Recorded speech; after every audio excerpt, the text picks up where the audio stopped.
Assalamualaikum warahmatullahi wabarakatuh. Perkenalkan, nama saya Muhammad Fadil Ramadhan Nassar. Saya akan membawakan materi pemikiran dan peradaban Islam. Pada materi ini, saya akan membahas penetrasi kolonial Barat, ekspansi Eropa, dan pengaruh penetrasi Barat terhadap dunia Islam. Penetrasi kolonial Barat.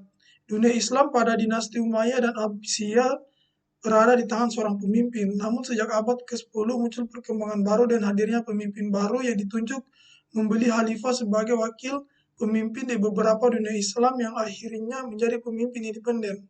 Selain itu ada beberapa pemimpin Islam yang melawan Abbasiyah Khalifah dan menyatakan diri sebagai penakluk dunia Islam. Seperti dinasti Umayyah adalah Spanyol, dinasti Fatimiyah di Afrika Utara, dan pendirian 3 kerajaan terkenal, Turki Utsmani, Safawi, dan Mughal di India dengan kemuliaan dan kemenangannya sendiri. Tak heran kemenangan Islam mulai kehilangan cahayanya pada abad ke-19 ketika dunia Islam terpuruk secara politik dan semakin terpuruk seiring dengan bangkitnya Barat dari zaman kegelapan menjadi terang-terang yang mendukung kebebasan dan ilmu pengetahuan yang kontras dengan dunia Islam. Dunia dalam kolonialisme. Ekspansi wilayah Eropa. Pertama, wilayah Anatolia. Turki Utsmani yang superpower itu mulai mengalami kekalahan dalam peperangan dengan Eropa pada abad ke-17, yaitu ketika ekspedisi militernya untuk menguasai Wina dapat dipatahkan. Kekalahan ini mengharuskan kerajaan Utsmani menyerahkan Hungaria kepada Austria, Podolia kepada Polandia, dan Azov kepada Rusia dalam perjanjian Charlewis. Selanjutnya Mesir. Kekalahan Turki juga dialami oleh Mesir setelah penguasa negeri ini Ali Bey mengizinkan armada Inggris untuk melintasi Laut Merah pada awal tahun 1778. Kedatangan bangsa Inggris ini mengakibatkan Prancis yang terlebih dahulu menanamkan kekuatan di Mesir merasa terancam karena dirasa dapat mengganggu para pedagangnya yang ada di wilayah itu, dan merasa iri karena Inggris akan dapat memperlancar komunikasinya di India. Selanjutnya Asia Tengah. Di saat hubungan dagang antara Rusia dan Turkistan melaju dengan cepatnya, datang Inggris menjadi saingannya. Hal ini tentu saja menggusarkan Rusia, sehingga dikirimkanlah komisi-komisi untuk mendapatkan informasi dengan detail tentang Khiva dan khususnya Bukhara. Kemudian secara bertahap daerah-daerah berikut berada di bawah kekuasaan Rusia, yaitu Tashkent pada 1865, Samarkand pada 1868, Bukhara pada 1873, Khiva pada 1873, Merv pada 1873, dan Turkistan. Dengan jatuhnya kota-kota itu dalam kolonialisme protekturnya, Rusia mendapatkan keuntungan finansial dan dapat melarang pemerintah atau amir untuk menjalin hubungan dengan negara-negara lain. Selanjutnya Persia. Muncul tokoh seorang komandan brigadir Kosak, yaitu Reza Khan, yang berupaya meyakinkan parlemen, tentara, dan para tokoh bahwa dialah yang mampu mengembalikan kejayaan Persia dan mengusir dominasi asing.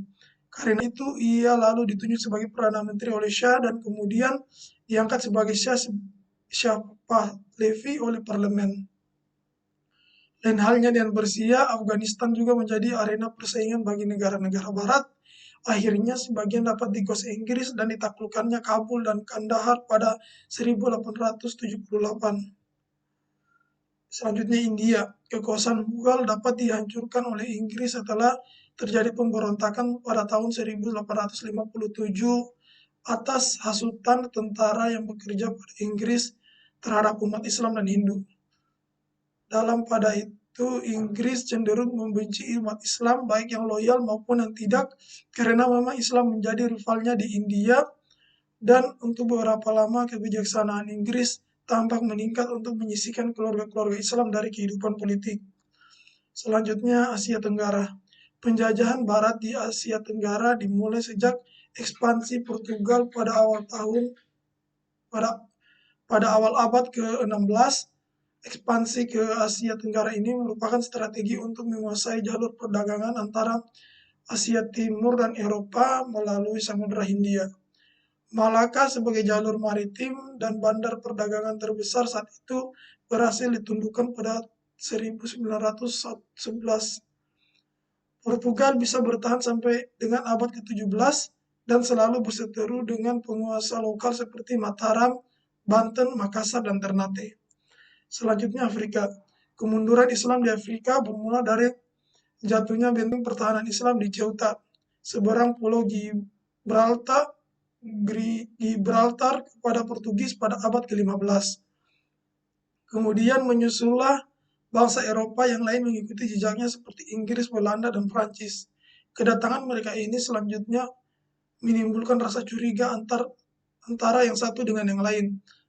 Dalam pada itu, Inggris mengirimkan ekspedisinya pada abad ke-18 untuk menyingkap lebih jauh tentang benua ini. Selanjutnya, pengaruh penetrasi Barat terhadap dunia Islam. Adanya intervensi Barat ke dunia Islam yang telah dimulai sebelum abad ke-19 tentunya mempunyai efek tersendiri, khususnya di bidang politik dan ekonomi. Hal ini dapat dilihat dengan adanya disintegrasi politik seperti yang terjadi dalam kekuasaan Utsmani, baik karena melepaskan diri menjadi independen maupun karena jatuh ke dalam koloni atau protektor Barat. Seperti telah dipaparkan sebelumnya, di samping itu ada daerah-daerah yang dijajah secara langsung, seperti Iran, Turki, dan Arabia. Walaupun kontrol politik dengan tidak langsung jelas terlihat di sana, ini barangkali yang dimaksudkan Hodgson bahwa dominasi Barat atas dunia Islam lebih sering dalam bentuk tidak langsung daripada yang langsung.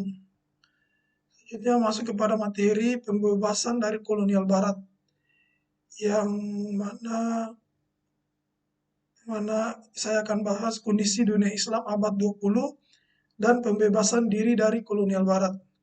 Pertama, kondisi dunia Islam abad 20.